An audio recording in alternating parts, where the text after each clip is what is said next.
Pessoal, agora a gente vai falar sobre um assunto que é extremamente complexo, mas é um dos meus assuntos preferidos, e eu vou tentar simplificar para vocês, trazer definições de coagulação intravascular disseminada, os principais artigos, tratamento, possibilidades de tratamento e o futuro com relação a isso. A definição, e aqui vem um paper lá de 99, do professor Levy, que é um dos maiores experts em CIVD no mundo. A coagulação intravascular disseminada é uma condição na qual existe uma ativação do sistema da coagulação sem que ocorra que exista uma localização específica, resultando numa formação, numa deposição de fibrina na microvasculatura. Isso, particularmente em pequenos e médios vasos. Então existe uma desorganização do sistema de coagulação com esse excesso de deposição de fibrina na microvasculatura, e isso pode cursar, a gente vai ver, não só com sangramento, mas como disfunção de múltiplos órgãos, tá? Com relação à fisiopatologia da CIVD.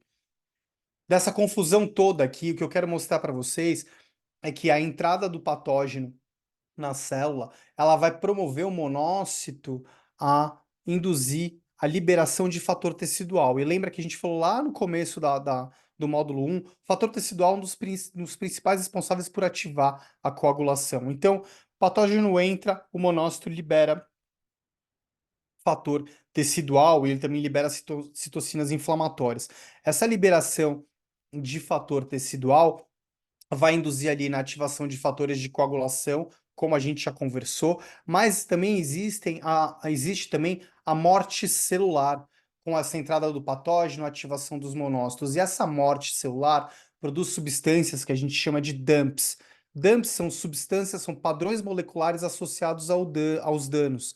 E esses DUMPs, né, relacionados às células que morreram, eles contêm estonas, HMGB1, elastase, DNA, e essas substâncias, elas liberam e produzem NETs, que a gente chama de, a tradução para o inglês é de Neutrophil Extracellular Traps, que são armadilhas celulares que também vão induzir mais liberação de fator tecidual. Então existe um ciclo vicioso na CIVD, com a entrada do patógeno, ativação do monócito, liberação de fator tecidual, estímulo e síntese de mais fatores de coagulação, morte celular, produção de DUMPs, stonas, HMGB1, NETs, mais produção de fator tecidual. Então vira um ciclo vicioso com uma desorganização difusa do sistema homeostático do paciente. E como a gente já conversou, tudo lá se inicia com ativação de monócitos e aumento da expressão de fator tecidual, que vai culminar em produção e geração de trombina. Consequentemente, o paciente pode ter consumo de plaqueta, consumo de anticoagulantes naturais, evoluir com o estado de hipercoagulabilidade. O paciente pode ter ativação de TAF, inibição de fibrinólise, com aumento de deposição de fibrina na microvasculatura, e aí o doente pode cursar com disfunção orgânica. Então, é o cara que vai ter ali disfunção renal, disfunção miocárdica, AVCI, até a comprometimento pulmonar. Ou o paciente com CVD, da forma mais fácil e mais clássica, aquele doente que vai ter consumo de plaqueta, de fator de coagulação, que vai evoluir com hiperfibrinólise e que vai sangrar. A CIVD com hemorragia, o fenótipo hemorrágico é o mais fácil da gente identificar. O mais difícil da gente identificar é a CIVD com hipercoagulabilidade ou a CIVD que evolui com disfunção orgânica. Sobre os fenótipos, e aqui vale muito a pena a leitura desse artigo aqui de 2014 por um professor japonês, ele mostra que a CIVD ela se divide em 4 fenótipos. Então, a gente tem um fenótipo de fibrinólise, que é o paciente que vai sangrar. Um fenótipo com sangramento maciço, que vai sangrar muito. O fenótipo do paciente que vai cursar ali com hipercoagulabilidade e evolui com disfunção orgânica, esse doente não sangra. E o doente que fica aqui, o doente assintomático, talvez seja o mais complexo de todos. Então, quando a gente está falando de CVD, a CVD não é só o doente que sangra, pessoal. Existe uma falha conceitual muito grande com relação a isso. Muitas pessoas acham que a gente vai dar sempre o diagnóstico de CVD para o doente que estiver fazendo um choque hemorrágico. Não é isso. A CVD também se comporta com uma hipercoagulabilidade ou com estado de disfunção orgânica. Isso é muito importante para a gente saber diferenciar. E quais são os critérios diagnósticos? Hoje existem alguns, eu vou trazer os principais, tá? A gente tem o critério da ISTH e o JAM Score, que eu acho que são dois mais importantes.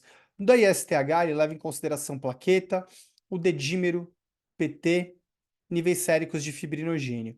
Uma pontuação maior ou igual que 5 nos dá um diagnóstico de CIVD. E aqui o que é importante, uma vez que você faz o diagnóstico de CIVD beira-leito no seu paciente, esse score tem que ser aplicado diariamente. Por que isso?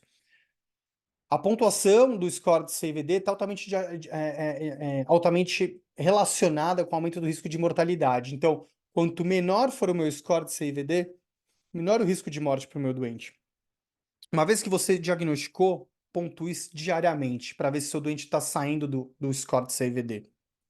O JAM score ele também é interessante. Vejam que ele muda no seguinte: o JAM ele exclui pontuação com fibrinogênio e ele pontua com CIRS, né, antigamente. E o JAM, ele funciona muito bem para doentes sépticos.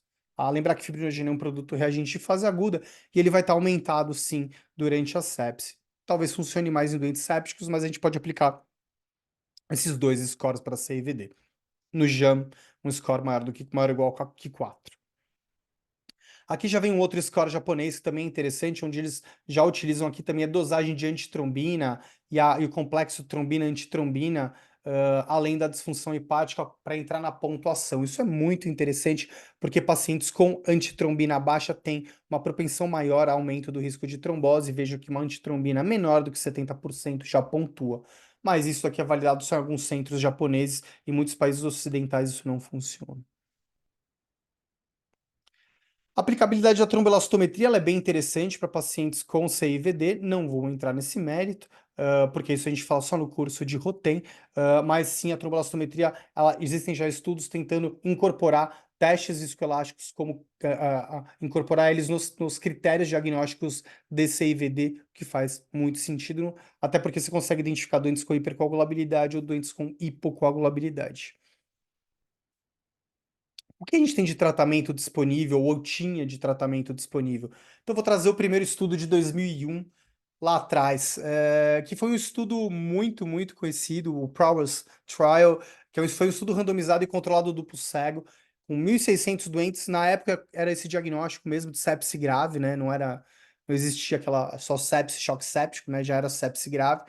840 doentes receberam placebo e 850 doentes receberam a proteína C ativada recombinante, que era aquela famosa Chigres. Eu nunca vi o Chigres, eu não sou tão velho assim, ou tão experiente, né, na verdade, mas era para doentes que receberam Chigres, o desfecho primário e mortalidade por qualquer causa em 28 dias.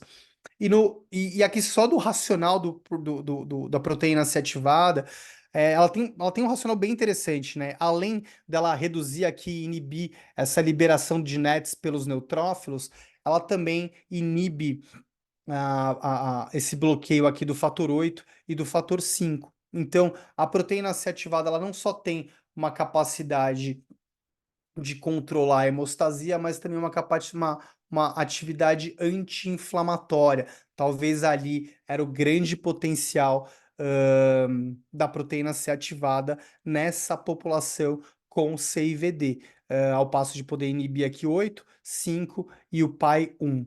Então, era esse o grande racional da proteína C ativada, né, do Chigres. E aí, quando os autores observaram placebo versus a proteína C ativada recombinante, houve uma melhora de sobrevida nos doentes que receberam a droga, e aí ela entrou direto no mercado e foi utilizada por muito tempo em grandes centros de terapia intensiva. Eu até converso com colegas e amigos mais experientes que trabalharam em grandes centros que usaram. Alguns deles tiveram algumas críticas de que a doentes sangravam mais, outros sangravam menos, alguns saíram mais, outros menos. O fato é que teve uma diferença estatisticamente significativa nesse estudo, onde fez a droga entrar no mercado. E aí, em 2011, veio o Prowess Shock, que foi um desenho similar, não idêntico, similar, onde comparou de novo, né, doentes com sepse grave que receberam a proteína C recombinante versus o placebo, e aqui não houve diferença estatisticamente significativa entre os dois grupos. Por causa desse estudo, Chigre saiu do mercado. Tá? A proteína C ativada saiu do mercado. Muitos questionaram se foi só por causa de sangramento, muitos questionaram se foi por tempo de infusão de droga, se talvez tinha que ter sido uma dose diferente, uma dose menor, mas o fato é que em 2011 ela sai do mercado. E aí, acabou. Quando a gente compara o Prowess com o Prowess Shock, chama atenção algumas diferenças dos grupos, né? Então, no Prowess a gente tinha aqui a presença de choque em 71% dos pacientes.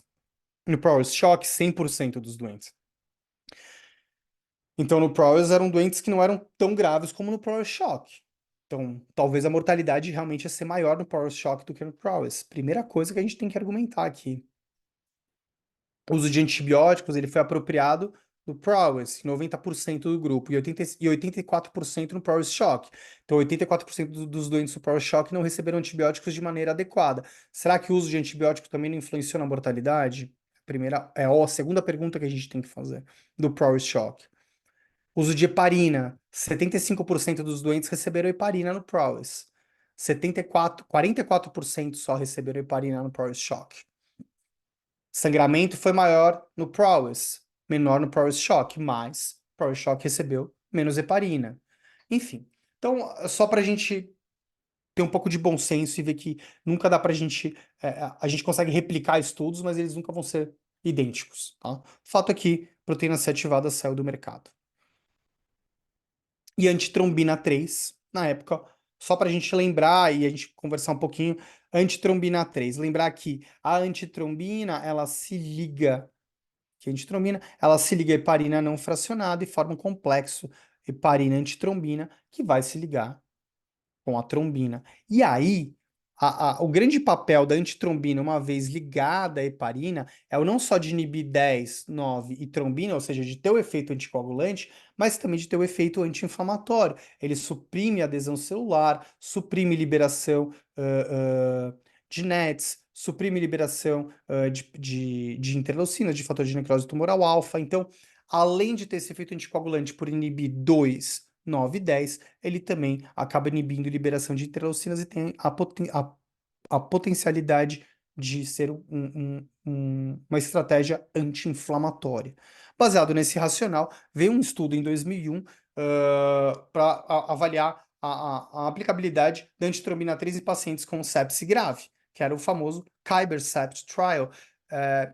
E esse estudo comparou antitrombina 3 com placebo e não houve diferença de sobrevida nesse grupo de pacientes, no grupo dos pacientes que receberam antitrombina 3 versus o placebo.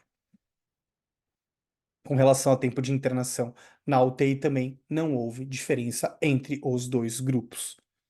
Então, mais uma opção para CVD que não funcionou. De novo aqui, CVD na verdade não, né? Porque foram pacientes com sepse grave. Depois vem uma revisão da Cochrane, mostrando que existem dados insuficientes, né, para apoiarem o uso da antitrombina 3 para ser utilizado em pacientes com sepse e coagulação intravascular disseminada. Então, baseado nessa revisão da Cochrane, que traz também informações do Kybercept, não existe uma recomendação para o uso da antitrombina 3.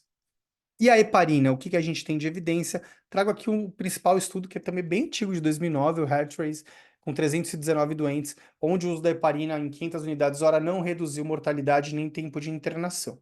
Tá?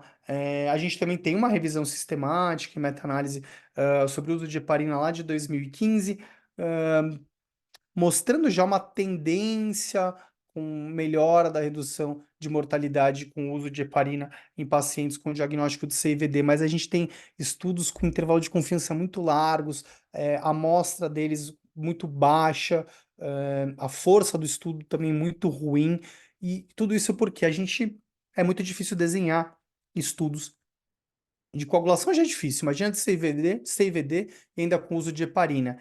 Então a evidência ela ainda é incerta para o uso de heparina em pacientes com coagulação intravascular disseminada, tá? Mas a gente ainda não tem estudos mostrando malefício superando o benefício, tá? E a trombomodulina, o que é isso, né?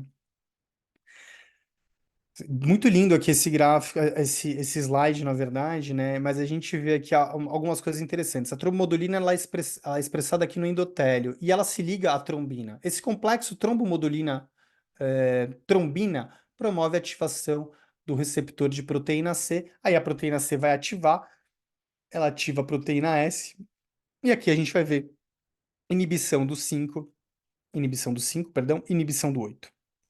Então, a trombomodulina, indiretamente, ela vai inibir o fator 5 e o fator 8. Ela vai acabar agindo como um anticoagulante.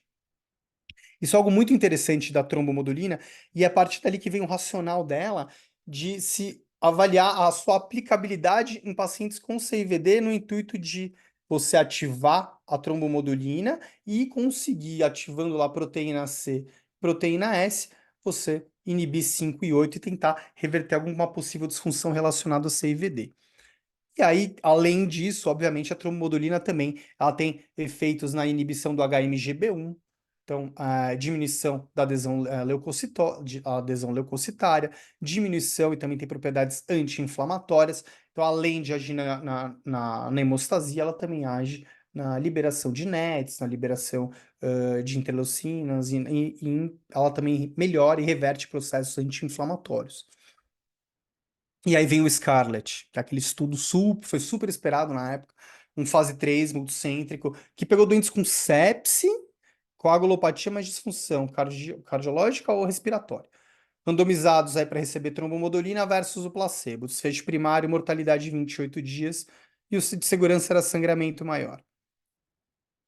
Com relação à mortalidade, e aí o que foi observado é que não houve diferença entre os dois grupos, placebo e a trombomodulina. E aí, por que que esses estudos foram negativos? Por que que o resultado dos estudos foram negativos no Scarlet Trial? Primeiro, ele incluiu sepse e coagulopatia, ele não incluiu doente com CVD. E aí, coagulopatia lá era doente com NR de 1,4 e plaqueta de 30 a 150 mil. Então, não eram doentes com CVD. Então, os pacientes também estavam recebendo heparina. A heparina, ela reduz a atividade da trombomodulina com trombina. Então, a gente não sabe se a trombomodulina estava sendo realmente eficaz. Será que não tinha que se modificar os critérios de inclusão e de exclusão? Será que não tinha que excluir doentes com heparina? Será que não tinha que incluir só realmente pacientes que poderiam se beneficiar? Então, doentes com diagnóstico de CIVD mesmo, e não doentes com coagulopatia induzida pela sepse? Será que não seria interessante, além de avaliar só a mortalidade em 28 dias, usar esse desfecho duro, usar o score de CIVD como um critério, melhora do score de CIVD ou melhora do score de SOFA? Será que isso também não seria interessante para um fase 3? Então, algumas alterações, talvez, no estudo, talvez permitiriam uma conclusão diferente. E aqui vem um estudo muito legal do JAMA, onde já se avalia diferentes fenótipos de pacientes com sepse, algo que já existe hoje, cada vez mais se estuda. E olha só que interessante, existe um fenótipo de pacientes que tem uma tendência maior a distúrbios hematológicos e hepáticos, tá? Que são esses pacientes. É algo bem interessante, porque se a gente conseguisse começar a individualizar e identificar o perfil de paciente que tem uma tendência maior à disfunção hematológica na sepse, talvez esses doentes sejam doentes que se beneficiariam mais de tratar a coagulação intravascular disseminada com essas drogas específicas. Talvez os resultados foram negativos desses estudos com antitrombina, com trombomodulina, com Tigres, porque não foram selecionados os doentes específicos que tinham realmente sepse com essa disfunção hematológica, que tenham esse fenótipo específico.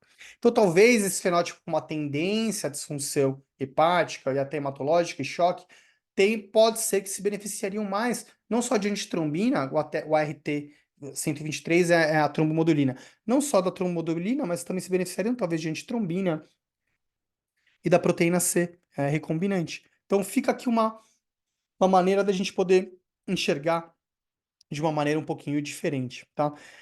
Trago aqui para vocês o Surviving Sepsis Campaign do Japão, de 2021. Como eles já pensam diferente de nós. Como eles enxergam, como eles tratam a CIVD? Algumas coisas.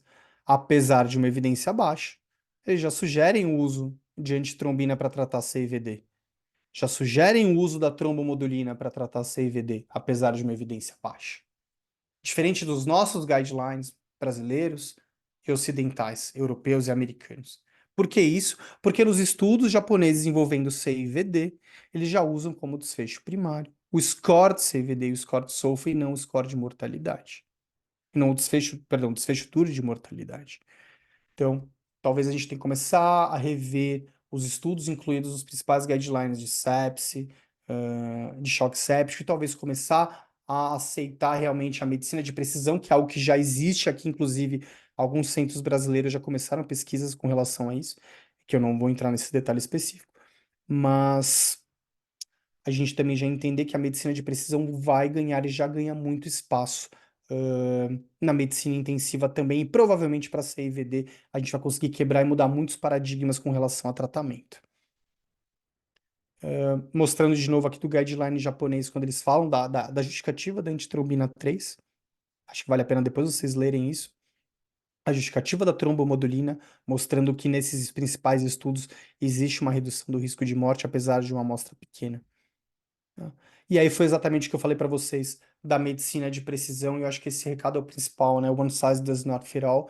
A gente nunca vai, em medicina, em qualquer área, a gente nunca vai tratar um paciente A e o paciente B do mesmo jeito. A gente vai ter um guideline, a gente vai ter um fluxo para tentar adaptar da melhor maneira, mas nem sempre a terapia A vai funcionar para o paciente X ou para o paciente Y. Talvez a dose tem que ser diferente de um para outro. Então, serve aqui para medicina intensiva também, para CIVD mais ainda. A gente precisa individualizar cada vez mais cada um dos pacientes, óbvio, com uma medicina baseada em evidência, uma medicina séria. E a CIVD é uma das doenças mais complexas que a gente tem na medicina intensiva, e eu espero que eu tenha sido útil de alguma maneira aqui para vocês, tá bom? Vejo vocês na próxima aula.